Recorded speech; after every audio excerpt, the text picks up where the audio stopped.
posted this a little bit earlier if you did not see it. Okay, so let's crush it. A couple of aspects, right? Focus on that one thing. Put 80% of your time into that one thing. Go out there and crush it. Remember those three little things. It's a general outline, client service, generating appointments, doing appointments. Okay. So some of you like to ask some of my personal examples, like what am I doing currently? Okay. So right now I'm focusing a lot on number 2 and rebuilding an entire marketing thing that I'm going towards. So every day I'm spending hours and hours on this new thing that I'm going to be implementing, okay, in order to do number 3 and number 1 even better than what I'm doing now, okay? So in the background, you don't see things happening sometimes, but then they're like unleashed, and you're like, there it is, you know, things are happening, okay? So sometimes you won't see physical progress for some days or weeks. It's okay. Know that you're in the building phase. Okay. Number 3, time block your schedule. Make sure those 3 activities are first. That's what I do every morning. You'll see me log in on Facebook between 7:45 a.m. and 8:15 a.m. Somewhere around there, usually about 8 o'clock. I'll go in. That's when I'm starting my messages. That's when I'm starting what I need to do for the day to help everybody. Okay.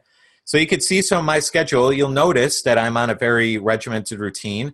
I don't generally answer messages after 7 p.m. my time because I'm logged off Facebook. I'm at the gym. I'm going to do things that I love, spending time with the people I love, those types of things, okay? So if you're really aware and very introspective of other people as well, you'll see me have these routines down as well for my own self, okay? Make sure you're in alignment as much as possible throughout the day, doing your TIR lesson, okay? Make sure you're doing it. Have fun on your journey. Selena, have fun. Okay? And just the last 3 points. Champions, okay? Know that if you really want to do what you're going to do in here, if you want this, got to implement. So much sacrifice for sure goes into this stuff. If you really want to be top dog in your industry, you want to do something miraculous, it's a lot of sacrifice. Sacrifice not in a bad way. What I mean by sacrifice, or what any other speaker means by sacrifice, is many times you're not doing all the old stuff. You have to sacrifice your old self for your new. You have to sacrifice some risk and some chaos for a little while when you're changing and you're implementing things you've never done before. You have to be uncomfortable. You have to sacrifice some of the old BS activities of maybe not drinking every single week in order to become the best version of yourself. Now, a lot of you aren't in that category, but you see what I mean. Sometimes you have to sacrifice some of the old stuff that is not empowering you in order to be empowered.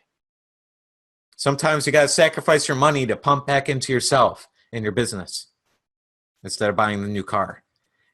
Sacrifice. It's not a bad sacrifice. That word isn't very good, so maybe I can find a better one to use. Okay, it's an exchange. Now, most of you already know that concept. That's why you're here. You didn't buy the new car so that you could empower yourself. Okay, so that's what we mean by sacrifice, that change. If we want better, we gotta be willing to do those better things. So same thing goes with, we can live in comfort or we can be highly uncomfortable. That's the thing that we have to do. Some pain sometimes. Pain is not necessarily physical pain though. It's an emotional, whoa, I gotta change things. And they have intensity. Now, a champion, I was actually around, last little thing we'll conclude with, very helpful to everybody. Think back in your own lives. I was around a lot of martial artists that were champions in the world doing miraculous things. They all had, when I look back now, they all had a unanimous one quality within. They intensely wanted to win. The people that didn't really want to win, they're like, yeah, are you doing the tournament this weekend? Yeah, it's going to be a fun time. Awesome. Are you going to, how are things going? How's your training going? It's going pretty good. I figure I'd go there and try my best. Did that person ever win? Not one time. That attitude, yeah, I think I'll kind of try my best.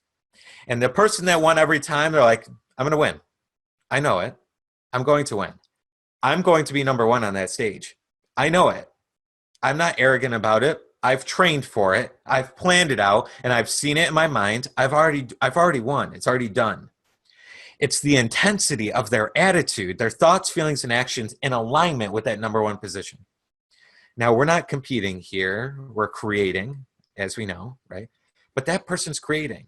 Kobe Bryant, Michael Jordan, I'm sure you've heard of them as these miraculously great basketball players. I know you know the names, but I'm saying if you know them as people that follow them as intense individuals, right?